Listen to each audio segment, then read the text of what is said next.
सोचो पूरी दुनिया की लड़कियां तुम्हारे पीछे लट्टू हो जाए और तुम्हारे अंदर कितनी पावर है ये तुम खुद भी नहीं जानते। कुछ ऐसा ही होता है हमारी आज की कहानी में। कहानी की शुरुआत एक बेतहाशा बदसूरत शख्स से हुई जिसका नाम मोरो था। मोरो जादू और रहस्यों से भरी ऐसी दुनिया में रहता था जहां लोगों का जन्म खास शक्तियों के साथ होता था और वो लोग उन्हें सेवियर्स कहते थे। ये लोग एक स्पेशल स्कूल में जाते थे जहां उन्हें सिखाया जाता था कि कैसे वो इन शक्तियों का इस्तेमाल सही दिशा में कर सकते हैं और कैसे वो उन सुपर नेचुरल मॉन्स्टर से लड़े जो पूरी दुनिया को मिटाने की धमकी देते हैं। दरअसल ज्यादातर स्टूडेंट तो जादूगर बनते थे जो जादू इस्तेमाल करते थे या तो वॉरियर जो हथियार चलाते थे, और ये डिपेंड करता है कि उनकी पिछली जिंदगी क्या रही थी। मगर मोरो जो कि एक अनाथ था, वो इस भीड़ में इन सबसे ही अलग इंसान था। उसकी खास बात ये थी कि वो दोनों तरह की क्षमताओं का इस्तेमाल एक साथ कर सकता था, जो कि उसे इस धरती का सबसे यूनिक और शायद सबसे ताकतवर इंसान बनाती है। अपनी यादें वापस मिलने से पहले वो बस एक बेकार सा घोंचू इंसान था जो अपने स्कूल के पहले दिन ही क्लास में सो गया। इस दौरान उसने एक सपना देखा जहां वो मास्टर एक स्पोर्ट्समैन था जो कि अपनी ही बहन पर फिदा है। सपने में उसने अपनी बहन के लिए अकेले ही एक बहुत बड़ी सेना को हरा दिया और वो उसे प्यार का नजराना देने ही वाला था। तभी अचानक एक गुलाबी बालों वाली लड़की सैत्सुकी, जो कि निहायत ही बदतमीज और अड़ियल किस्म की लड़की थी, उसने अपना सर मोरो के सर पर मारकर उसे जगा दिया। मोरो ने जब अपना सर उठाया तो सैत्सुकी के चेहरे में उसे अपने सपने वाली लड़की की झलक दिखी, जिसे वो तुरंत ही उसे पिछले जन्म के नाम से पुकारने लगा। और ये क्या, ये सुनते ही सैत्सुकी की आंखों में आंसू आ गए क्योंकि उसे भी अपना पिछला जीवन याद था। वो मोरो को भैया कहकर उसे गले लगाने लगी, भैया। मगर मोरो ने बताया कि वो उसे नहीं जानता क्योंकि उसे अपने पिछले जन्म का कुछ भी अच्छे से याद ही नहीं है। उसी वक्त उन्होंने देखा कि एक लड़की जिसका नाम शीजू है फर्श पर बेहोश पड़ी थी। शायद उसने लंच में छोले भटूरे के साथ लस्सी पी ली थी। वो दोनों उसकी तरफ भाग कर गए, मगर तभी शीजू ने होश संभाला और सामने खड़े मोरो में अपने पिछले जन्म के पति को देखकर वो उसे चूमने लगी। ये देखकर सैत्सुकी जलकर भुट्टा हो गई। उसने उन दोनों को अलग किया और शीजू पर बुरी तरह से भड़कने लगी। इस पर शीजू ने उससे पूछा कि तुम्हें इतनी टेंशन क्यों हो रही है, मैं चाहे इसे किस्सी दूं या कुछ भी करूं, तुम्हें क्या है। इसके जवाब में सैत्सुकी कहती है कि मैं मोरो से तुमसे कहीं ज्यादा प्यार करती हूँ, समझी, और वैसे भी परिवार तो पहले आता है ना कि तुम। खैर इसके बाद वो सब अपनी क्लास में पहुंचे जहां सभी को अपना इंट्रोडक्शन देना था। सैत्सुकी जो लेवल 100 की एक्सट्रोवर्ट है, उसने ऐलान कर दिया कि वो सबकी दोस्त बनेगी और साथ ही उसे स्कूल का सबसे ताकतवर इंसान भी बनना है, इसलिए सब उसका साथ दे। पर क्लास के सारे लोग ये सुनते ही उसे घूर कर देखने लगे, जिससे वो शर्मिंदा होकर अपनी जगह पर बैठ गई। इसके बाद उनकी प्रैक्टिकल मैजिक नाम की क्लास शुरू हुई, जिसकी वजह से सभी स्विम सूट पहनकर एरिना में आए। उधर टीचर ने सबको समझाया कि ताकत दो तरह की होती है बच्चों, लाइट और डार्क, और आज हम तुम्हें लाइट पावर की कुछ बेसिक बातें सिखाना चाहते हैं। उसने जूत्सु जैसा कुछ एक्शन किया जिससे उसने अपने कपड़ों को फैशनेबल कपड़ों में बदल लिया। ये देखकर वहाँ के बच्चों की तो तशरीफें फट गई, मगर अगले ही पल दूसरे आलसी टीचर की तरह ही उसने भी सबको यही बोला कि अब वो इसे खुद सीखे। जिसके बाद सबके सब उसकी प्रैक्टिस में लग गए। इस दौरान उन बच्चों का चेहरा देखकर तो ऐसा लग रहा था कि मानो वो कब्ज से परेशान हो, पर वहीं सैत्सुकी ने बड़ी आसानी से अपना सूट बदल लिया। उसने अपना रोब दिखाते हुए लड़की को उठाया और उसे बास्केटबॉल की तरह घुमाने लगी। इसी बीच उसने एक बदसूरत लड़के की आवाज सुनी जो क्लास को बेकार बता रहा था। वो कह रहा था कि काश कभी मॉन्स्टर हमला करे यार, जिससे एक दो शहर बर्बाद हो जाए, ताकि उसके जैसे ताकतवर फाइटर को फ्रंट लाइन पर लड़ाई करने का मौका मिल पाए। ये सुनकर सैत्सुकी आग बबूला हो गई। हीरो बनने की कोशिश में वो उस बदसूरत इंसान के पास गई और उसे इंसानियत का पाठ पढ़ाने लगी। उसने उसकी इतनी बेइज्जती की कि वो लड़का भड़क गया और उसने गुस्से में फौरन अपना सूट बैटल सूट में बदल लिया और फिर लड़ने को तैयार हो गया। ये सब देखकर टीचर ने उन्हें रोकने की कोशिश की, पर वो तो सकुरा से भी ज्यादा बेकार निकला और इसके साथ ही दोनों की लड़ाई शुरू हो गई। दोनों ने अपने डॉग टैग्स निकाले जो कि एक हथियार में बदल गए। इधर सैत्सुकी अपनी तलवार संभालते हुए उस बदसूरत लड़के पर टूट पड़ी और वहीं वो लड़का अपनी तेज रफ्तार वाली कुल्हाड़ी चलाकर उसके हर वार को रोक रहा था। इस दौरान सैत्सुकी ने दोबारा हमला करने की कोशिश की, मगर उसकी तलवार छूट गई, जिस पर चिमकांदी से लड़के ने कहा, अरे अपनी तलवार उठा ले। और जैसे ही उसने पीठ घुमाई उसने उसकी पीठ पर वार करके उसके सूट को फाड़ दिया, जिसके बाद सैत्सुकी जमीन पर गिर पड़ी और रोने लगी। इसी बीच मोरो दौड़कर उसके पास आया और उसने अपने ओवरकोट से उसे ढक दिया। ये देखकर चिमकांडी उन दोनों को चिढ़ाने लगा, अरे देखो देखो बचाने भी कौन सा फट्टू आया है जिससे अपना सूट तक नहीं बदला गया, बताओ बताओ। मगर ये सब सुनकर भी मोरो चुपचाप रहा और सैत्सुकी शर्म के मारे वहां से भाग गई। इसके बाद मोरो सैत्सुकी को एक कैफे में ले गया ताकि वो उसका मूड ठीक कर सके, जहां सैत्सुकी ने उसे बताया कि उसे हीरो बनने में कोई दिलचस्पी नहीं है, वो तो बस मोरो के सामने कूल बनना चाहती थी, मगर उसका पोपट बन गया। इसके साथ ही वो जोर जोर से रोने लगी। उसके आंसुओं ने मोरो को एकदम भोला बना दिया और उसने उसी शाम उस बदसूरत बंदे को लड़ाई के लिए ललकार दिया, जबकि उसे पता था कि वो शायद हार जाएगा। उधर वो चिमकांदी हंसते हुए कई सारे हथियारों का ढेर मोरो की ओर फेंकता है। जो भी पसंद हो उठा लो मेरे दोस्त। मोरो ने तलवार ली और वहीं उस चिमकांदी ने अपनी कुल्हाड़ी चुनी। इसके साथ ही वो मोरो पर टूट पड़ा और पहले ही वार में उसे हवा में उछाल दिया, लेकिन मोरो फिर से उठ खड़ा हुआ। वो समझ गया था कि उसे उसकी रफ्तार का अंदाजा भी नहीं हो पा रहा है। इतने में वो बदसूरत आदमी फ्लैश की तरह गायब होकर मोरो के पीछे आ गया और उसने मोरो के ऊपर एक जबरदस्त वार किया, पर मोरो ने उसे किसी तरह से ब्लॉक कर दिया और वो जमीन पर गिर पड़ा। वो दोबारा उठ खड़ा हुआ और उससे लड़ने लगा, मगर दूसरी ओर चिमकांदी उसके सारे वार को आसानी से रोकता गया और फिर पलटवार करके मोरो की तलवार को चकनाचूर कर दिया। लेकिन अपना हीरो मोरो फिर भी हार न मानते हुए टूटी तलवार से उस पर झपट पड़ा। कई बार धराशायी होने के बाद भी मोरो उठता रहा, मगर इस बार चिमकांदी ने उसका हथियार भी छीन लिया और जैसे ही मोरो वापस तलवार उठाने झुका, वो सामने आकर उसकी तलवार पर अपना कदम रख देता है और आखिरी वार करने को तैयार हो जाता है। इतने में मोरो को अपने मास्टर स्पोर्ट्समैन वाले जीवन की कुछ झलकियां दिखने लगी। वो याद करने लगा कि सैत्सुकी से उसने वादा किया था कि वो कभी नहीं हारेगा। इसी बीच मोरो की नजर पास खड़ी सैत्सुकी और सीजू पर गई, जो कि वहां उसे चीयर करने आई थी। सैत्सुकी जोर से चिल्लाकर कहती है, अगर तुम जीते तो मैं तुम्हें फ्रेंच किस दूंगी। अब एक नॉर्मल चुम्मी के लालच में तो मोरो भगवान से भी लड़ जाए, यहाँ तो फ्रेंच किस की बात थी भाई, फ्रेंच किस की। बस फिर क्या था, उसने अचानक अपना डॉग टैग थामा और उसे एक तेज तरार तलवार में बदल दिया और अगले ही पल चिमकांदी के वारों को डॉज करता हुआ वो अपनी गजब की तेजी के साथ चिमकांदी पर टूट पड़ा। अब इधर चिमकांडी अपनी लाख कोशिशों के बाद भी मोरो के वारों से बच नहीं पाया कि तभी अचानक उन दोनों के हथियार आपस में टकरा गए, जहां मोरो उसकी कुल्हाड़ी को तोड़ देता है। ये वार इतना खतरनाक था कि एक तरफ चिमकांडी तो धक्का खाकर जमीन पर लेट गया, वहीं दूसरी ओर मोरो भी लड़खड़ाकर इस हैरानी के साथ गिर गया कि आखिर इतना बेकार सा बंदा जीत कैसे गया भाई।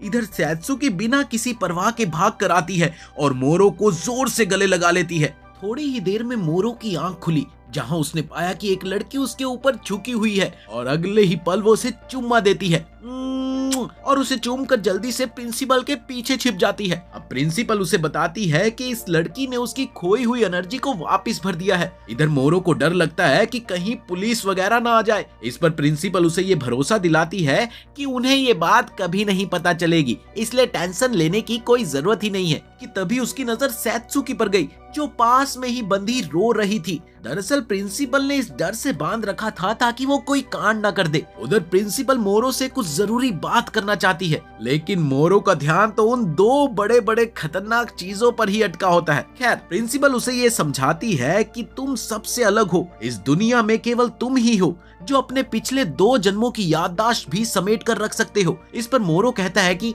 अजी घंटा, इस जिंदगी का तो कुछ ढंग से याद नहीं रहता, बड़ी आई 2 जन्मों की याददाश्त वाली। अब प्रिंसिपल उसे बताती है कि फाइट के लास्ट में उसे एक अजीब सी एनर्जी महसूस हुई, जिससे साफ पता चलता है कि वो थर्ड टाइमर है। Third timer? अब ये क्या बवासीर है? मोरो को कुछ भी समझ नहीं आता और प्रिंसिपल के अगले आदेश के साथ ही वो अपनी बेवकूफ बहन को लेकर डॉम चला गया। अगले दिन क्लास में एक लड़का आता है जिसने मोरो और शीजू को अपने साथ चलने को कहा। इसी दौरान वो उन्हें छत पर ले गया, जहां उसने सबसे पहले तो अपने छोटे भाई चिमकांदी की करतूतों के लिए माफी मांगी। वो उन्हें बताता है कि उसने मोरो की काबिलियत देखी हुई है, इसीलिए वो चाहता है कि मोरो खतरनाक मॉन्स्टर से लड़ने वाले उनके स्पेशल ग्रुप में शामिल हो जाए। वो ये भी बताता है कि ये ग्रुप महीने में सिर्फ एक बार ही लड़ाई करता है और ये बहुत जोखिम भरा होता है और कुछ लोग तो इसमें अपनी जान भी गंवा चुके हैं। वहीं ग्रुप ज्वाइन करने के कुछ फायदे भी हैं मेरे दोस्त, उन्हें स्कॉलरशिप मिलेगी। क्या स्कॉलरशिप? पैसे की बात सुनते ही मोरो लालच में आ गया और अगले ही पल उसने ग्रुप ज्वाइन करने के लिए हामी भर दी। अब उधर शीजू भी ग्रुप में शामिल होने की बात कहती है, जिस पर वो उसे भी रिजर्व के तौर पर रख लेता है। अब इधर सैत्सुकी जो सारी बातें सुन रही थी, भागकर छत पर आ गई और गिड़गिड़ाकर इस ग्रुप में शामिल होने की गुजारिश करने लगी। प्लीज मुझे भी ले लो, प्लीज मुझे भी इस ग्रुप में ले लो। जिस पर वो लड़का कहता है कि पहले तो मैं ये जानता नहीं हूँ कि तुम हो कौन, और दूसरी बात ये कि जिस हिसाब के तुम्हारे लक्षण है ना, तुम तो रिजर्व लायक भी नहीं हो, समझी? एक काम करो बेटा, तुम जाकर ना टिकटॉक पर वीडियोस बनाओ। चलो चलो चलो, जाओ जाओ जाओ। इसके बाद उस लड़के ने मोरो और शीजू को अपने ग्रुप से मिलवाया, जो कि नर्सरी क्लास के बच्चों की तरह कोई शपथ पढ़ रहे थे। इसके बाद वो सभी प्रैक्टिस करने में लग गए, जहां उन्होंने मोरो को इतना थका दिया कि वो थकान से चूर चूर हो गया। देर शाम वापस लौटते वक्त वो बड़बड़ाता है कि मैं कितना थक गया हूँ यार, अगर एक बियर मिल जाए ना तो सब कुछ सेट हो जाएगा। तभी वहां सैत्सुकी भी आ जाती है और वो उनसे पूछने लगती है, अरे इतना टाइम कहाँ लगा दिया तुमने? तुम्हें पता भी है मैं कितनी देर से तुम्हारा इंतजार कर रही हूँ। दरअसल उसने शहर का सबसे सस्ता रेस्टोरेंट ढूंढ लिया था, जहां वो मोरो को डिनर के लिए बुलाती है, मगर शीजू उसे डांटते हुए कहती है, ज्यादा ना बकवास करने की जरूरत नहीं है, हम लोग पहले ही बहुत थक चुके हैं, समझी?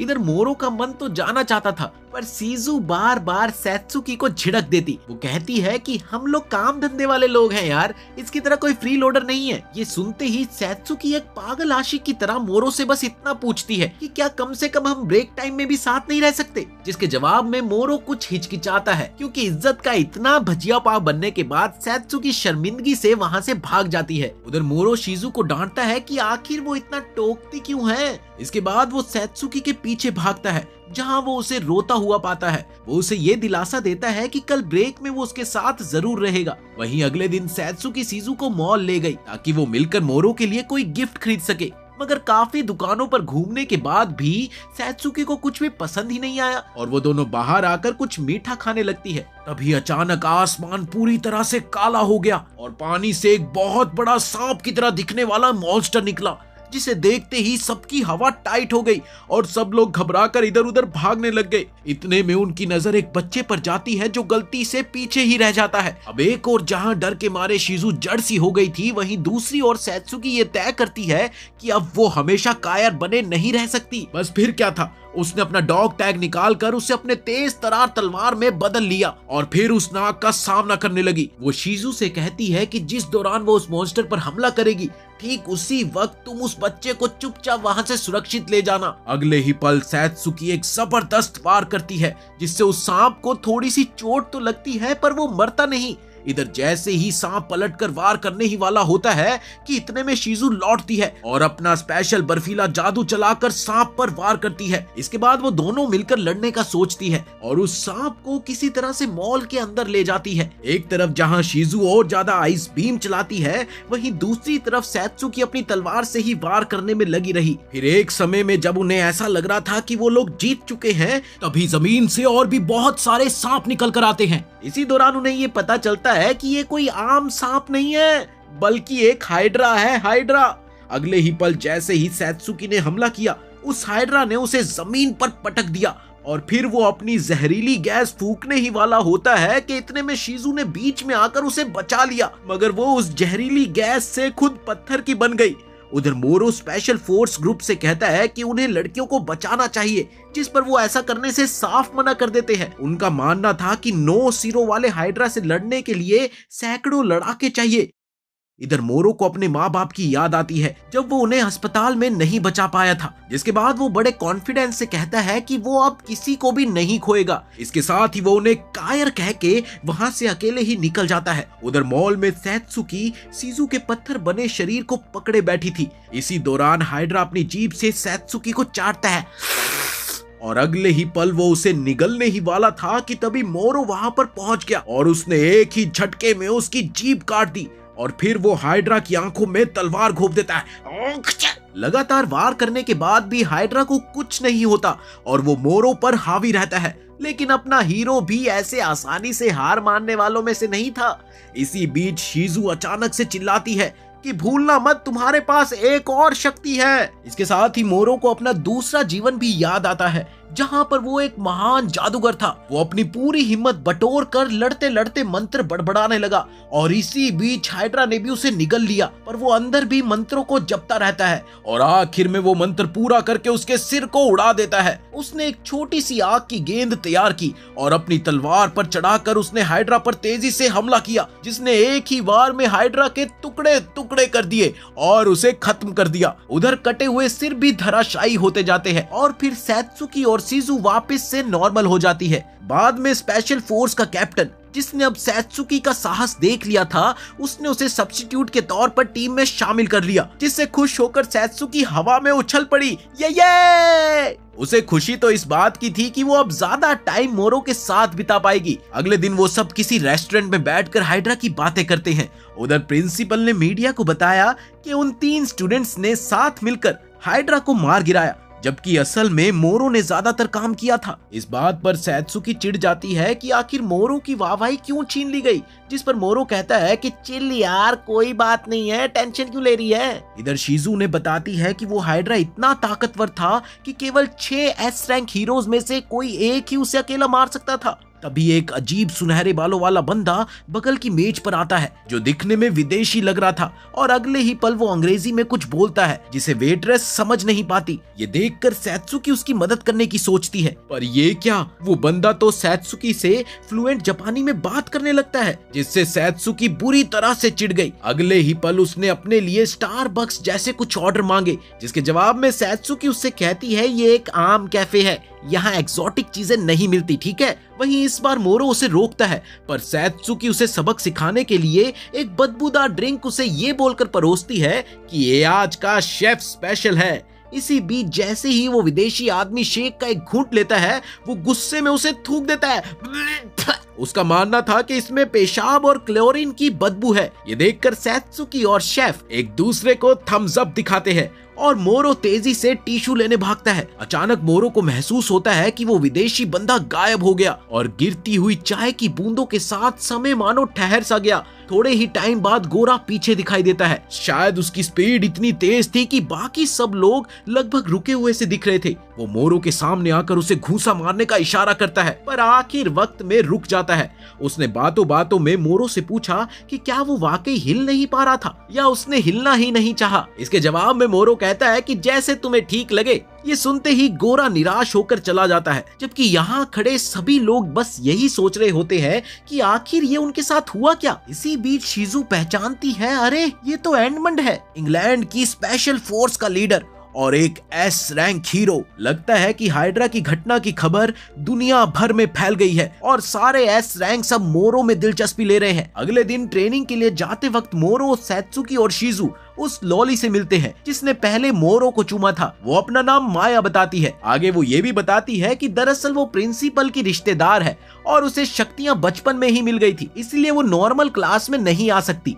शिजू इस बात को जानती थी। मोरो के पूछने पर शिजू बताती है कि उसके बड़े भाई स्कूल के चेयरमैन हैं, इसलिए उसे ये सब कुछ पता है। इसके बाद वो सब एक और बेकार प्रैक्टिकल क्लास में जाते हैं, जहां फर्स्ट ईयर और सेकंड ईयर एक साथ थे। एक सेकंड ईयर का लड़का कामी, जो स्पेशल फोर्स का सदस्य भी है, बच्चों जैसी हरकतें करने लगता है। उसे ये बिल्कुल अच्छा नहीं लग रहा था कि आखिर मोरो को इतनी शोहरत क्यों मिल रही है। वो मोरो को लड़ाई के लिए चुनौती देता है कि तभी एडमंड भी गेस्ट के तौर पर आता है, पर मोरो में उसकी दिलचस्पी अब घट गई थी। इधर कामी ने अपना सूट समन किया और साथ ही एक स्टाफ निकालकर लेवल 2 लिखते हुए मोरो पर आग का गोला चलाया, जिसे मोरो बड़ी आसानी से बच जाता है। और अगले ही पल मोरो लेवल 3 स्पेल लिखकर ज्यादा ताकतवर आग का वार करता है, जिसे कामी झेल नहीं पाता। इसके बाद मोरो प्रिंसिपल के दफ्तर जाता है, पर वो वहां पर नहीं मिलती, बल्कि उसे माया मिल जाती है, जो उसे बताती है कि उसने ही उसे बुलाया था ताकि वो बात कर सके। वो पूछती है कि क्या वो शीजू और उसके भाई के बारे में कुछ जानना चाहता है। साथ ही वो बताती है कि शीजू के दादा ने काले धन से स्कूल को फंड किया था और उसका परिवार यहाँ तमाम ऊंचे पदों पर कब्जा किए हुए है। शीजू का भाई बहुत ही ज्यादा एम्बिशियस है और वो शीजू को सिर्फ एक मोहरे की तरह इस्तेमाल कर रहा है। इसके बाद में जब मोरो बाहर पार्क में सो रहा था तभी शीजू वहां आ जाती है, उसके बगल में बैठकर उसे निहारती रहती है और फिर उसके साथ ही लेट जाती है। उधर मोरो एक सपना देखता है जहां वो अपने पुराने जीवन में एक बहुत ही ताकतवर जादूगर था जो पलक झपकते ही किसी भी साम्राज्य को बर्फ के किले में बदल सकता था, जबकि शीजू विच ऑफ द नेदरवर्ल्ड थी। दोनों ने मिलकर कई फ्रोजन किंगडम खड़े किए थे। इसी बीच मोरो की आंख खुलती है और वो घबराकर उछल पड़ता है। आइला, ये लड़की कहां से आई? उसने देखा कि शीजू उसके ऊपर लेटी हुई है। वो घबराकर पीछे हटता है और उससे पूछता है कि हाँ जी, ये क्या कर रही है और क्या इरादा है भाई तेरा? ये सुनकर शीजू उसे छेड़ने लगती है। कुछ नहीं कुछ नहीं। इधर देर शाम शीजू ने मोरो को अपने भाई के साथ डिनर पर बुलाया, जहां उसका भाई मोरो से पूछता है कि क्या उसे एस रैंक का बेसिक भी पता है। इसके जवाब में मोरो ना कर देता है। तब वो उसे बताता है कि एक ऐसे मॉन्स्टर को मारना जिसका एक के बाद एक मुकाबला असंभव हो, जैसे मोरो ने हाइड्रा को मारा, तो इसीलिए अब से वो एस रैंक का बंदा है। इस पर मोरो कहता है कि वो अकेला नहीं था, सैत्सुकी और शीजू भी उसके साथ थे, पर भाई को इस चीज की कोई परवाह नहीं थी। वो कहता है कि अगर लड़कियां मान ले कि मोरो ने ये सब कुछ अकेले किया है तो उसे एस रैंक मिल जाएगा। अब ये सुनते ही शीजू विरोध करती है, क्योंकि अगर मोरो एस रैंक बन गया तो उसकी आजादी छिन जाएगी और वो सरकारी हथियार बन जाएगा। इतना सुनते ही उसका भाई उसे चुप करा देता है। ए चुप। इधर कमरे में आने के बाद शीजू भाई की तरफ से माफी मांगती है। वहीं मोरो देखता है कि उसका कमरा भी बड़ा सूना है। वो कहती है कि उसे अपने मन की सजावट वगैरह करने की इजाजत नहीं है। परिवार वाले उसे दासी की तरह रखते हैं। इसी दौरान उसे अपने पिछले जन्म की भी याद आती है, जहां वो सचमुच एक गुलाम थी जो कि फर्श साफ करती थी और कैदियों की सेवा भी करती थी। वहीं पर उसे छोटा सा नन्हा सा मुन्ना सा मोरो मिला, जो सबसे खतरनाक कैदी था, जिसने उसे जादू सिखाया और वो उससे प्यार करने लगी। अब प्रेजेंट में भी वो उदास थी। वो उसे बालकनी पर ले जाकर नजारा दिखाती है, जहां मोरो को भी वही सपना याद आता है। वो उसे पकड़ना तो चाहता है पर हिम्मत नहीं कर पाता। थोड़ी ही देर में बटलर मोरो को वापसी में उसके मोहल्ले में छोड़ देता है। साथ ही में उसको जोमेटो का ऑर्डर भी पकड़ा देता है। इसी बीच मोरो को यह एहसास होता है जैसे कोई उसका पीछा कर रहा है। वो रुक कर कहता है कि वो लड़ना नहीं चाहता, मगर वो बंदा डॉग टैग फाड़ कर हथियार निकालता है, यानी बात लड़ाई तक पहुंच गई। अब मोरो उसके सारे वारों को चकमा दे देता है, पर इस दौरान जोमेटो वाला खाना बर्बाद हो जाता है। उसे गुस्सा आता है कि उसका फ्री का डिनर तो बर्बाद हो गया, इसीलिए वो भी तलवार समन कर भिड़ जाता है। इसी बीच जब उनके हथियार आपस में टकराते हैं तो उसे दिखाई देता है कि ये तो एक औरत है। वो अपने हथियार को 2 ब्लेडों में बांटकर हमला करती है और साथ ही कहती है कि वो अपने बॉस को दिखा देगी कि मोरो बेकार है, एकदम बेकार। मोरो उसके हमलों को ब्लॉक करता है, पर इसी बीच वो एक हरी सी एनर्जी वार चलाती है। उधर मोरो को दोबारा से अपने दूसरे जीवन की झलक दिखाई देती है और फिर वो विंड स्पेल लिखता है जो उसके हमले को काट कर उसे गिरा देता है। इसके बाद तो वो औरत तुरंत भाग निकलती है। थोड़ी देर में पता चलता है कि एडमंड ने ही अपनी फीमेल बटलर भेजी थी जो मोरो की ताकत की जांच पड़ताल कर रही थी, पर फिर वो नाराज होकर चली गई। एडमंड कहता है कि मोरो एस रैंक के लिए काबिल ही नहीं है, जिस पर शीजू का भाई कहता है कि मोरो ने हाइड्रा को अकेले मारा है, पर एडमंड मानता है कि शायद 2 लड़कियों ने उसकी मदद की होगी और वो भी काफी ज्यादा ताकतवर है। अगले दिन मोरो अपने डॉम जाता है तो देखता है कि माया वहां पर है, जो कहती है कि अगर वो चाहे तो वो अब उसकी रूममेट होगी और उसकी बॉडी पिलो भी। ये सुनते ही मोरो चिल्लाता है कि प्लीज तुम यहाँ से तुरंत निकल जाओ प्लीज, पर माया उसे बताती है कि ये प्रिंसिपल का आदेश है, तो मजबूरन मोरो को उसी के बिस्तर में सोना पड़ेगा। बस फिर क्या था, वो उसके बिस्तर में सो गया। उधर शीजू के भाई ने उसे आदेश दिया है कि वो इंग्लैंड जाकर पढ़ाई करे, क्योंकि एडमंड उसे काबिल मानता है और वहाँ अच्छे जादूगर बहुत ही ज्यादा कम है। शीजू इस बात का विरोध करती है, पर उसका भाई कहता है कि ये परिवार का फैसला है और वो कुछ भी नहीं कर सकती। इसके बाद वो स्कूल आती है, जहां वो जबरदस्ती हंसने की कोशिश करती है। उसे पता चलता है कि माया मोरो के साथ रहने लगी है, तो उससे जलन होने लगती है। कि माया मोरो के साथ रहने लगी, वो भी एक बिस्तर पर। फिर अगले दिन सब नोटिस करते हैं कि शीजू गायब है। माया भागकर बताती है शीजू को जबरन विदेश भेजा जा रहा है। मोरो फोन लगाकर उसका पता लगाना चाहता था, पर शीजू अपने भाई और एडमंड के साथ डिनर पर गई थी। तभी मोरो प्रिंसिपल की आवाज में कॉल करने की सोचता है, पर उसकी किस्मत इतनी अच्छी थी कि शीजू ही फोन उठाती है। वो झूठ बोलती है कि उसे जुकाम है, मगर मोरो कहता है कि उसे सब कुछ पता है और वो जानता है कि वो इंग्लैंड जा रही है। इस पर शीजू ने कहा, ये मेरी मजबूरी है दोस्त। और फिर वो अपने पुराने जन्म के गुलाम वाली हालत याद करके रो पड़ती है और कहती है कि वो अब भी अपने परिवार की गुलामी कर रही है। आखिर में वो कहती है कि वो वहां पर ठीक से रहेगी और फोन रख देती है। फिर उसका भाई एडमंड के सामने उसे लगभग सौदे की तरह पेश करता है। तभी बटलर आकर बताता है कि साहब कुछ मेहमान आए हैं, जिसके जवाब में भाई कहता है मैं भी बिजी हूँ, उन्हें वापिस लौटा दो। पर तब तक मोरो खिड़की तोड़कर अंदर घुस जाता है। हाँ, ये हुई ना हीरो वाली एंट्री। इधर भाई धमकी देता है कि वो पुलिस को बुलाएगा, जिस पर मोरो उसे चुप कराते हुए कहता है कि तेरे बस की जो है ना भाई तू वो कर। और साथ ही वो एडमंड से भी कहता है कि शीजू को ले जाकर वो गलत कर रहा है, क्योंकि वो उतनी भी कीमती नहीं है जितनी तू सोच रहा है। मोरो बताता है कि हाइड्रा को उसने अकेले मारा है। शीजू रोते हुए बोलती है कि अगर मोरो ऐसा बोलेगा तो वो नेशनल हथियार बन जाएगा। वो पूछती है कि वो क्यों अपनी आजादी दांव पर लगा रहा है, जबकि वो पढ़ाई पूरी करने के बाद मिल सकते थे। मोरो कहता है कि उसे इन सब बातों से कोई मतलब नहीं है, वो सिर्फ जानना चाहता है कि शीजू क्या चाहती है। इसके बाद शीजू कबूल करती है कि वो मोरो के साथ रहना चाहती है और फिर वो परिवार की जंजीरें तोड़कर उसके पास आती है। वो उसे तेजी से गले लगाता है और खिड़की से बाहर कूद जाता है। अब बाहर सैत्सुकी और माया कार में उसका इंतजार कर रही थी और फिर वो सभी लोग वहाँ से भाग जाते हैं। अब इधर भाई एडमंड से कहता है अरे देख क्या रहा, उनके पीछे जाओ, पर एडमंड इनकार कर देता है क्योंकि ये उसके असूलों के परे था।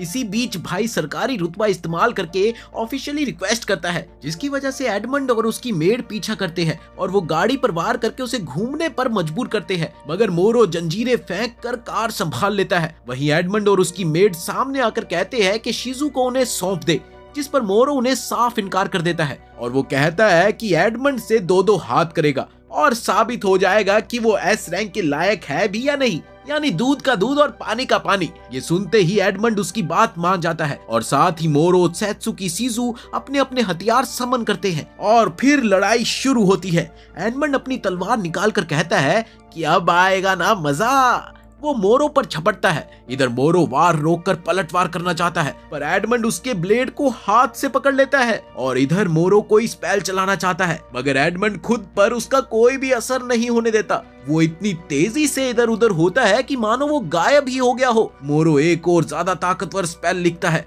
मगर एडमंड फिर से तेजी दिखाकर उसे पटक देता है। वहीं दूसरी ओर माया कहीं से एक मैजिकल फील्ड बना देती है, जिससे कोई भी खतरनाक चोट टाली जा सके। उस मैजिकल फील्ड के बाद अब जान का जोखिम कम था, जिससे मोरो को हौसला मिलता है, मगर एडमंड एक बार फिर से गायब होने का जोहर दिखाता है, पर मोरो इस बार उसकी चाल को समझकर बच जाता है। आखिर में वो एक ताकतवर फ्लेम के साथ अपनी तलवार पर वार करता है, जिससे एडमंड की तलवार टूट जाती है, पर मोरो के आखिरी वार से पहले ही एडमंड दूसरा डॉग टैग फाड़ता है और एक दूसरे रूप में सामने आता है, जिसमें उसके पास कवच और भाला होता है। अब उधर मेड ने सैत्सुकी और शीजू को पटक दिया था कि तभी दूर से एक खतरनाक धमाके की आवाज आती है। इधर मोरो और एडमंड की लड़ाई चरम पर थी, दोनों ही बराबरी से घातक हमले कर रहे थे और इधर मोरो के वार बार बार एडमंड की ढाल से टकराकर उछल रहे थे, पर आखिरकार वो अपने एक वार से एडमंड के हेलमेट पर डेंट कर देता है। अब बौखलाया हुआ एडमंड इससे और भी ज्यादा खतरनाक वार करने लगा। वहीं मोरो सिर्फ ये सोचता है कि वो शीजू की रक्षा कैसे करे। तभी उसे अपने पिछले जीवन की याद आती है, जहां शीजू ने उसका साथ दिया था। इसके बाद वो एक महान स्पेल याद करके हवा में ऊंचा कूदता है और वो खतरनाक मंत्र लिखने लगता है, जिसे शीजू पहचान जाती है। मंत्र के असर से एक बहुत ही बड़ा बर्फीला ड्रैगन बाहर निकलता है, जिससे धीरे धीरे सारा इलाका जमने लगता है। कि तभी एडमंड कहता है कि नया 7वां हीरो मिल गया और वो इसके साथ ही बर्फ से ढक जाता है। फिर इसके बाद रात में मोरो और उसकी लड़कियां प्रिंसिपल के घर इकट्ठे होते हैं, जहां माया घाव भरने में मदद करती है। मोरो बताता है कि उसने एडमंड को बस जमाया था ताकि वो हिल भी ना सके। तभी एडमंड आकर मान लेता है कि वो हार गया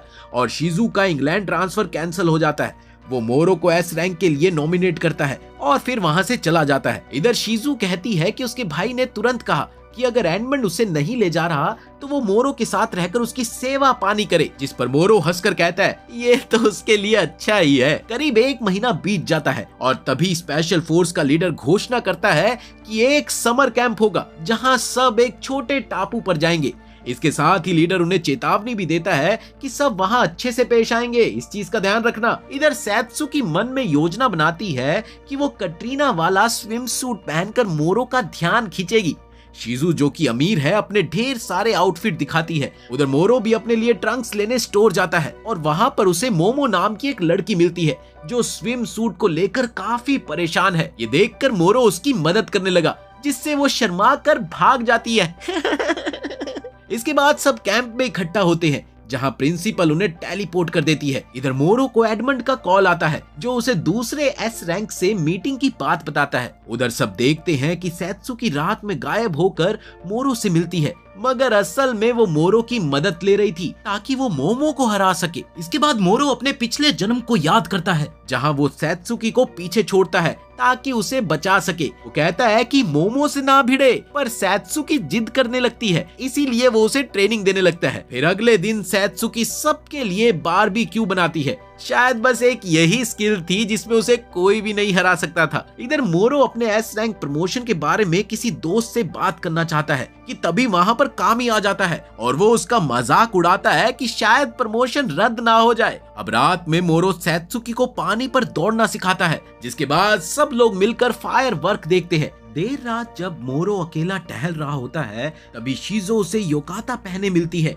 जो कि सैत्सुकी की चॉइस थी। इसके बाद दोनों बहुत देर तक बैठे चांद देखते हैं जहां मोरो उससे माफी मांगता है कि उसने उसे पिछले दिनों काफी अनदेखा किया। उधर इस दौरान एस रैंक मीटिंग शुरू होती है जहां एडमंड मोरो के समर्थन में वोट मांगता है, जिस पर रूस और फ्रांस के प्रतिनिधि साफ मना कर देते हैं, जबकि अमेरिका का कहना था कि वो इस मैटर पर सोच विचार कर रहा है। वहीं जापान तो मोरो के समर्थन में है क्योंकि उसने 9 सिरों वाले हाइड्रा को मारा था। अब इधर रूस और फ्रांस इस बात का सबूत मांगते हैं क्योंकि वो अफवाह पर यकीन नहीं करते। ये सुनते ही एडमंड कहता है कि दरअसल अपनी आखिरी फाइट में मोरो ने उसे भी हरा दिया, पर तभी अचानक जापान का एग्जीक्यूटिव छाती पकड़कर नीचे गिर पड़ा और कहता है कि बहुत बड़ा मॉन्स्टर आने वाला है। इसके बाद सायरन बजने लगते हैं और फिर 300 मीटर लंबा राक्षस जो बकरे की लीद और केकड़े का मिला जुला रूप सा लग रहा था, अचानक से सबके सामने आता है। स्पेशल फोर्स का लीडर बताता है कि ये मॉन्स्टर हाइड्रा से भी बहुत बड़ा है और धीरे धीरे वो उसी टापू की ओर बढ़ रहा है। इसी बीच वहां से भागने का आदेश दिया जाता है,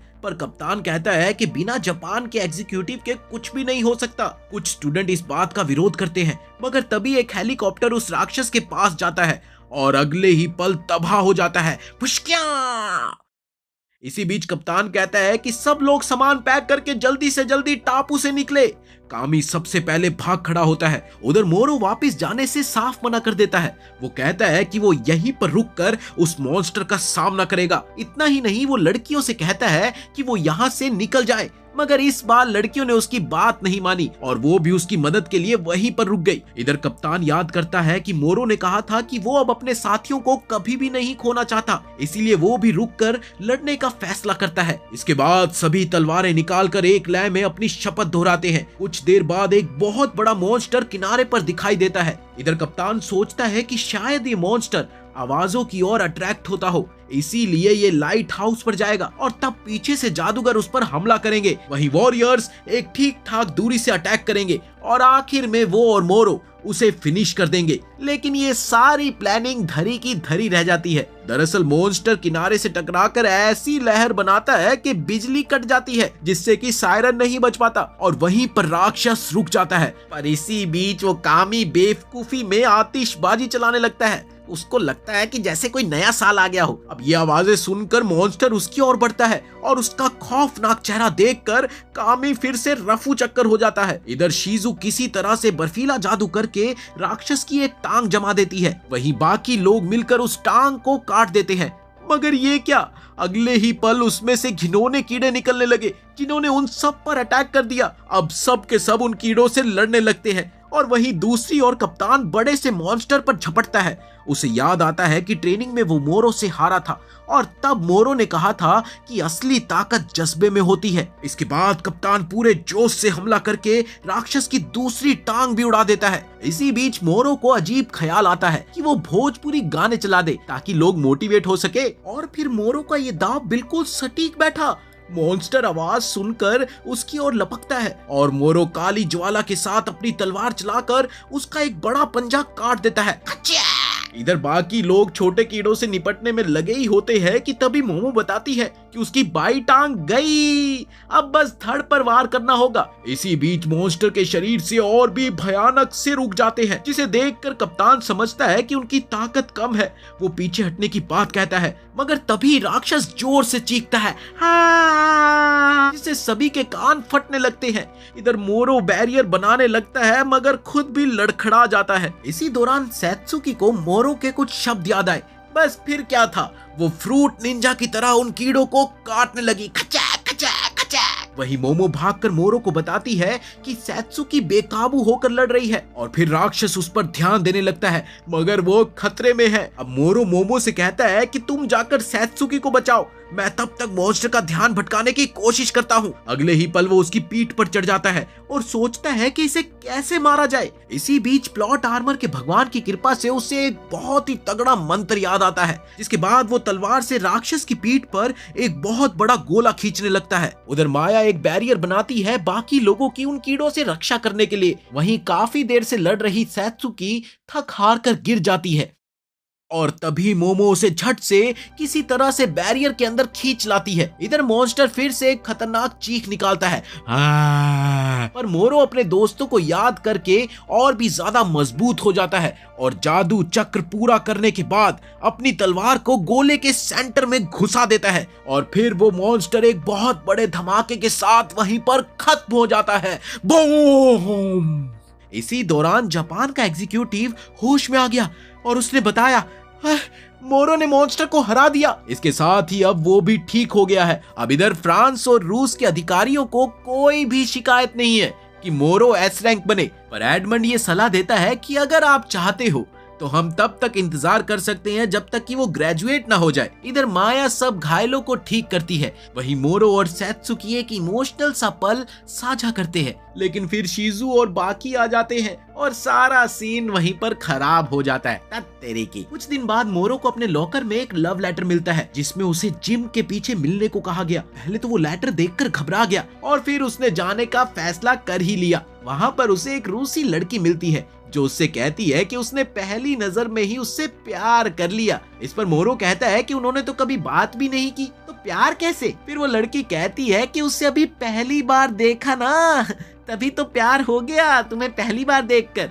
ये सुनकर मोरो ये सोचता है कि कोई तो है जो उसे फंसा रहा है। ये सुनकर मोरो उसे मना कर देता है, जिससे वो डिप्रेस हो जाती है और आत्महत्या करने की सोचती है। अब ये बात सुनकर मोरो को उस पर दया आ गई, तो उसने उसके आगे दोस्ती का प्रस्ताव रख दिया। इसके बाद वो नई लड़की क्लास में आती है जहाँ पर सब उसकी तारीफ करते हैं। अरे वो देखना कितनी सुंदर लड़की है, अरे यार सच में बहुत सुंदर है। वो अपना नाम एलेना बताती है। इधर शिजू को वो लड़की अच्छी नहीं लगती। वो मन ही मन सोचने लगती है या तो ये जासूस है या फिर किडनैपर। एलेना खुलकर बताती है कि वो मोरो को बॉयफ्रेंड बनाना चाहती है। अब ये सुनते ही सैत्सुकी भड़क गई। इधर लड़के मोरो को बधाई देते हैं, अरे भाई आपका तो सिस्टम कमाल का है, वाह वाह वाह वाह।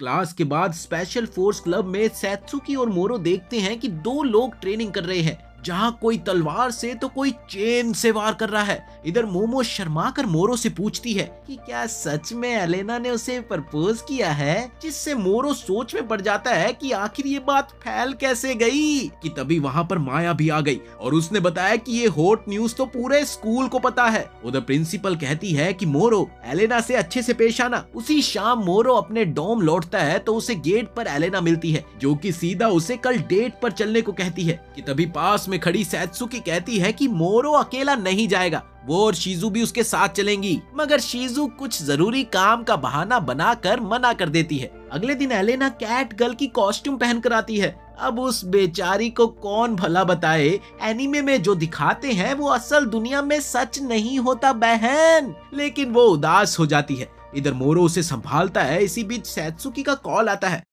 वो बताती है कि उसे किसी सीनियर की मदद से खाना बनाना पड़ रहा है, इसलिए वो नहीं आ पाएगी। इसके बाद एलेना उसका हाथ थाम कर मैकडॉनल्ड्स जाती है, जहां एक बर्गर उसे बिल्कुल बेकार लगता है। वो कहती है, अरे ये भी कोई बर्गर है, इससे अच्छा तो हमारे गुप्ता जी बर्गर बनाते हैं, और वो भी स्कूल के बाहर रेडी लगाते हैं, उस पे बर्गर खाना कभी। ये सुनते ही मोरो कहता है कि चलो सही है, अगली बार डेट पर वही चलेंगे, स्वाद का स्वाद और ऊपर से पैसे भी कम लगेंगे। एलेना हैरान होती है कि कहीं मोरो को उस पर शक तो नहीं हो गया। इसके बाद वो फोटो स्टूडियो जाते हैं और फिर आखिर में फिल्म देखने जाते हैं, जहां एलेना उसे हाल में ही नेटफ्लिक्स एंड चिल करने की बात कहती है। उधर शीजू ने एडमंड की मेड को कॉल करके एलेना के बारे में पूछा, तो पता चला कि वो एक खूंखार हत्यारन है। इधर पार्क में एलेना और मोरो लोगों को कैच खेलते देखते हैं। तब मोरो अपने अंकल के साथ बिताए बचपन को याद करता है। मोरो बताता है कि बचपन में ही उसके माता पिता चल बसे और फिर उसकी मौसी और मौसा ने उसे पाला। देर रात एलेना अपने कमरे में होती है कि तभी एक बोलता हुआ कौवा उसके पास आकर उसे याद दिलाता है कि रूसी एस रैंक एग्जीक्यूटिव ने उसे मोरो को किसी भी तरह से मारने का हुक्म दिया है और तुम ये क्या कर रही हो। इसके जवाब में एलेना उसे कहती है, मुझे मोरो की कमजोरी का पता लग चुका है। लेकिन तभी कौवा उसे डांटने लगता है, वो भी उसकी बिना सुने। वो उसे ऑर्डर देता है कि या तो वो खुद मोरो की सेटिंग बनकर उसकी कमजोरी बने या कुछ भी करे, उसे बस मोरो को खत्म करना है। साथ ही वो ये भी कहता है कि अगर वो ऐसा करेगी तो उसे अपने भाई से मिलने का मौका मिलेगा। याद रखना, ये काम जल्दी हो जाना चाहिए। इसके बाद वो कौवा वहाँ से चला जाता है। अगले दिन एलेना को शीजू का एक नोट मिलता है कि मुझे इस जगह पर आकर मिले, जहाँ शीजू उसे बताती है कि उसे पता है कि एलेना एक किलर है जो सुपर ह्यूमन लोगों को मारती है और उसे इसके आगे कुछ भी समझाने की जरूरत नहीं है, इसलिए वो चुपचाप मोरो की लाइफ से गुम हो जाए। पर एलेना मना कर देती है, जिससे गुस्सा होकर शीजू उसे रोकने के लिए उससे लड़ने लगती है। इधर शीजू बर्फीला मंत्र लिखकर उस पर बर्फ के टुकड़े फेंकती है, जिससे एलेना बड़ी मुश्किल से बचती है और आखिर में मजबूर होकर वो अपना डॉग टैग फाड़कर अजीब सी तलवार समन करती है, जिससे वो शीजू की सारी एनर्जी सोख लेती है और फिर शीजू उस पर बिजली गिराती है। धर धर धर धर धर धर धर। पर एलेना उसे भी रोक देती है। आखिर में बर्फीला ड्रैगन शीजू के स्टाफ से निकलता है, पर ये क्या, एलेना उछलकर उसे भी काट डालती है, जिससे शीजू गिर जाती है और एलेना उसके ऊपर तलवार तान देती है और कहती है कि वो सब कुछ भूल जाए और मोरो से दूर रहे, वरना वो उसे मार देगी। और फिर वो बस सबक सिखाने के लिए शीजू की टांग पर वार कर देती है और उसके चेहरे पर निशान बनाने की भी धमकी देती है ताकि वो मोरो से ना मिल सके। जिसके जवाब में शीजू बोलती है कि मोरो को इससे कोई फर्क नहीं पड़ेगा चुड़ैल, वो फिर भी उससे उतना ही प्यार करेगा जितना कि वो मुझसे अब करता है। अब ये सुनकर एलेना हिल गई कि तभी एक टीचर उधर से गुजरता है और वो वहां से भाग जाती है। अब अगले दिन स्कूल में शीजू और एलेना दोनों ही नहीं आई। शाम को मोरो शीजू के घर जाता है और देखता है कि उसके पैर पर गहरी चोट लगी है। वो गुस्से में पूछता है, ये सब क्या हुआ? तब शीजू बताती है कि रूस की मेन ईटर्स नाम की एक असैसियन ऑर्गेनाइजेशन है जो जादूगरों की एनर्जी सोखती है और एडमंड भी कभी इनसे जख्मी हुआ था और तो और एलेना भी उसी ग्रुप की है। अब ये सुनते ही मोरो बुरी तरह से चौंक गया। वो शीजू को गले लगाकर उसे तसल्ली देता है और कहता है, तुम अपना ध्यान रखा करो। उधर उसी वक्त एक बोलती हुई बिल्ली एलेना के पास दिखाई देती है और वो उसे बताती है कि मोरो सब कुछ जान चुका है। इसके बाद एक दिन मोरो एलेना को किसी स्पोर्ट्स पार्क में ले जाता है। इधर शीजू को कुछ भी पता नहीं होता। वो परेशान हो रही होती है कि आखिर ये लड़का है कहाँ, और वो सैत्सुकी को कॉल करती है। तब पता चलता है कि महाराज तो डेट पर गए हुए हैं। उधर एलेना मोरो को अपना डॉग टैग दिखाती है और बताती है कि वो एक मेन ईटर है। पर ये सुनकर मोरो बिल्कुल भी हैरान नहीं होता और इसी बीच एलेना मोरो पर हमला कर देती है। उन दोनों की तलवारें आपस में टकराती है। अपने हर एक वार से एलेना मोरो की तलवार से एनर्जी सोख रही थी। अब इधर मोरो उस पर आग का वार फेंकता है, पर एलेना उसे लौटा देती है। हर एक वार के साथ तलवार कमजोर होती जा रही थी, मगर अपना हीरो मोरो हार नहीं मानता, क्योंकि उसका मानना था कि जीतने वाले को ही बाजीगर कहते हैं। वो अपनी तलवार उठाकर अपने पुराने स्वॉर्ड्समैन जीवन को याद करता है। इसी बीच सैत्सुकी भी वहां पर पहुंच गई और वो स्पेशल फोर्स वाली से लड़ रही थी जिसने उसे रोकना चाहा था। वो सैत्सुकी की तलवार तोड़ देती है, मगर सैत्सुकी नंगे हाथ ब्लेड पकड़कर उस हथियार को चकनाचूर कर देती है, जिससे सामने वाली हार मानकर उसे गले लगा लेती है। इधर दूसरी तरफ एलेना और मोरो की लड़ाई जारी थी। अब एलेना भी थक रही थी और वो लगभग हारने ही वाली थी कि तभी मोरो उसकी तरफ हाथ बढ़ाकर कहता है कि वो उसके भाई को बचाने में उसकी मदद करेगा। लेकिन तभी शीजू लंगड़ाती हुई वहां पर आकर चिल्लाती है कि इसका कोई भाई वगैरह नहीं है। हाँ, सच में इसका कोई भाई नहीं है। सबने उसे बस बहकाया है। इसी बीच एक बोलती हुई बिल्ली फिर से सामने आती है, जो ये बताती है कि उसने एलेना के दिमाग में ये झूठी यादें डाली थी। इतना सुनते ही एलेना टूट सी जाती है, जिससे बिल्ली उसे अपने वश में कर लेती है। अगले ही पल एलेना की आंखें लाल हो गई और वो मोरो पर टूट पड़ी। वो एक के बाद एक मोरो पर हमला करती रही, लेकिन मोरो ने किसी तरह से उन हमलों को डॉज कर लिया। और इसी बीच अचानक मोरो उसकी तलवार तोड़कर डॉग टैग को काट देता है, जिससे उसके अंदर की बुरी शक्ति बाहर आ जाती है। और इसके साथ ही एलेना वहीं पर बेहोश हो गई। मोरो उसे थाम कर कहता है, चिंता मत करो, अब तुम भी हमारे परिवार का हिस्सा हो। ये सुनते ही एलेना रोते हुए उसकी बाहों में गिर जाती है। कुछ दिन बाद मोरो रूस जाने का फैसला करता है ताकि वो वहां के एस रैंक लाइटनिंग एम्परर से बदला ले सके, जिसने एलेना को मेन ईटर बनाया था। रशिया पहुंचने के बाद मोरो ट्रेन में सफर करता है, जहां एडमंड की मेड एंजेला भी उसके साथ होती है। वो कई सारे रशियन शहरों में जाता है और वहां के लोकल बॉस को हरा के आगे बढ़ता है। कई जगह तो इस चक्कर में बिल्डिंग तक उड़ जाती है। आखिर एक जगह 8 लोग सामने आते हैं, जिनका कहना था कि वो उसे मारना नहीं चाहते, पर एम्परर के खिलाफ जाने की उसकी हिम्मत बिल्कुल नहीं है। ये कहते ही वो लोग उस पर हमला करने लगते हैं और मोरो एक के बाद एक सबको गिरा देता है। कोई आग फेंकता है तो कोई जहरीली गैस चलाता है, मगर मोरो कुछ लोगों को बचाकर और कुछ लोगों को बेहोश करके आगे बढ़ता रहता है। रात के समय मोरो एक जंगल में होता है, जहां उसे एंजेला नहीं दिखती। दरअसल वो किसी से कॉल पर बात कर रही होती है। उसी दौरान स्कूल में माया, सेत्सुकी, शीजू, एलेना को एक साथ टेंशन होती है कि आखिर ये मोरो है कहाँ। तब पता चलता है कि वो रशिया के कई सारे लोगों को हराकर एम्परर का ध्यान खींच रहा है। उधर मोरो आखिर में एम्परर के महल के बाहर खुले मैदान में उसका इंतजार करता है, जहां एम्परर उस पर बिजली के मॉन्स्टर्स का हमला कर देती है। मोरो उन्हें एक एक करके काटता रहता है, पर वो सभी बढ़ते ही जाते हैं। वो धीरे धीरे उन सबको काट कर आगे बढ़ता है और उधर एम्परर उसकी हिम्मत देखकर दंग हो जाती है। इसके बाद उसने अपने वार की रफ्तार और बढ़ा दी, लेकिन तभी एंजेला, कैटिया, सेत्सुकी, शीजू, एलेना सब टेलीपोर्ट से आ जाते हैं और वो मोरो की मदद करने लगते हैं। और फिर आखिरकार अंत में एम्परर हार मान लेती है, पर मोरो उसे मारता नहीं, बस छोड़ देता है। इसके बाद चारों तरफ सब उसकी तारीफ करने लगते हैं। उनका कहना था कि बिना एक की जान लिए मोरो ने पूरी जंग जीत ली। इसके बाद स्कूल में प्रिंसिपल सबको बताती है कि मोरो ने लाइटनिंग एम्परर को हरा दिया है। ये खबर सुनते ही सभी खुशी से झूम उठते हैं। वो ये भी बताती है कि वो कल तक वापिस आ जाएगा। इधर देर रात एडमंड को पता चलता है कि जापान का एग्जीक्यूटिव फिर से बीमार पड़ गया है। शायद कोई बहुत बड़ा मॉन्स्टर आने वाला है। फिर अगले ही दिन जापान में लोग आसमान में काला छेद देखते हैं, जिसमें से एक डरावना ड्रैगन निकलता है। इधर स्पेशल फोर्स के कप्तान सबको ये दावा करते हैं कि ये पहले देखे गए किसी भी मॉन्स्टर से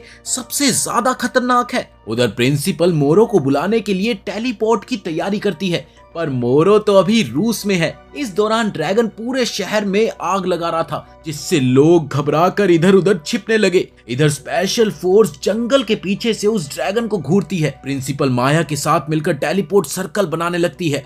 वहीं कप्तान और उसकी टीम ड्रैगन को झांसे में लेकर हमला करते हैं, पर ड्रैगन तो भाई साहब इतना शातिर था कि वो कुछ मंत्र सा चलाकर उनके जादू को रद्द कर देता, जिसकी वजह से सबको भागना पड़ता। अब इधर रूस में मोरो टीवी पर जापान में हुए ड्रैगन का हमला देखता है, जहां उसे देखते ही समझ आता है कि ये तो वही ड्रैगन है जिसने पिछले जन्मों में सेत्सुकी और शीजू को भी मारा था। ये देखते ही वो गुस्से में उन्हें बचाने के लिए भागता है। इधर स्पेशल फोर्स लड़ती हुई ड्रैगन पर बार बार आग बरसाती है। वहीं दूसरी तरफ माया टेलीपोर्ट बनाती है और इस दौरान ड्रैगन उस पर हमला कर देता है, पर तभी अचानक वहां पर एडमंड आ गया और अपनी ढाल लगाकर वो उसे बचा लेता है। और फिर आखिरकार माया का सर्कल पूरा हुआ और अगले ही पल मोरो और उसकी गैंग वहां पर पहुंच जाती है। उस ड्रैगन को देखकर एंजेला पूछती है कि ये कैसा ड्रैगन है इस पर शीजू बताती है ये कोई नॉर्मल ड्रैगन नहीं है, ये तो बस हमारे मजे ले रहा है, वरना ये तो सबको 1 मिनट में मार देता। इधर सैत्सुकी और एलेना लड़ते हुए जमीन पर गिर गई,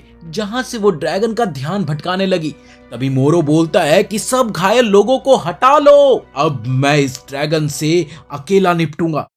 दरअसल ये वही ड्रैगन है जिसने उसके पिछले जन्मों को तबाह किया था। वो जोर से छलांग लगाकर काला जादू चलाता है, लेकिन ड्रैगन रिवर्स करके सब बेअसर कर देता है कि तभी शीजू चिल्लाती है कि इसका स्पेल काम ही नहीं करता। उधर ड्रैगन अपनी आंख से पलटवार करता है, पर मोरो किसी तरह से उसे भी ब्लॉक कर देता है, लेकिन वो जमीन पर गिर गया और इस दौरान उसकी तलवार भी टूट गई। इसी बीच ड्रैगन छोटे छोटे से कीड़े उगलता है जिन्हें मोरो मारता जाता है। शीजू देखती है कि ड्रैगन जानबूझकर मोरो को निशाना बना रहा है। अचानक से वो सैत्सुकी और शीजू को टेलीपोर्ट कर उन्हें पत्थर बना देता है, जिससे मोरो चीख पड़ता है। उसे ऐसा लगता है कि वो दोनों को खो रहा है। ये सब देखकर उसे इतना सदमा पहुंचता है कि वो पागलों की तरह पांडोरा बॉक्स मोड में चला जाता है। अपने इस रूप में वो ड्रैगन को बुरी तरह से काटता पीटता है। इधर एंजेला डरती है कि मोरो पूरे शहर को ना उड़ा दे।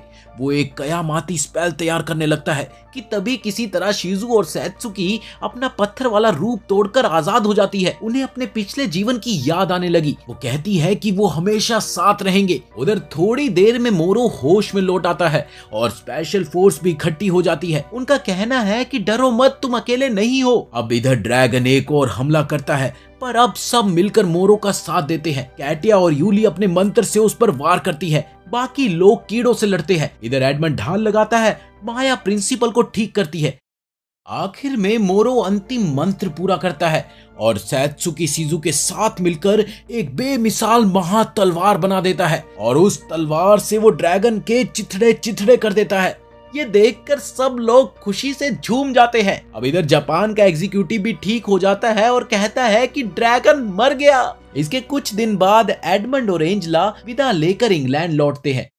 वहीं मोरो सैत्सुकी से पूछता है कि क्या उसने अपने पिछले जन्मों में इस ड्रैगन को देखा था, जिस पर वो कहती है उसे बस सपने याद है और कुछ भी नहीं। इधर शीजू आकर सैत्सुकी को छेड़ती है, दोनों आपस में झगड़ने लगती है और वही मोरो भी खुश है कि आखिरकार सब कुछ ठीक हो गया। ऐसे और मजेदार एनिमे देखने के लिए हमारे चैनल को सब्सक्राइब कर लो और अगर वीडियो अच्छी लगी हो तो लाइक करना ना भूले। मिलते हैं अगली वीडियो में।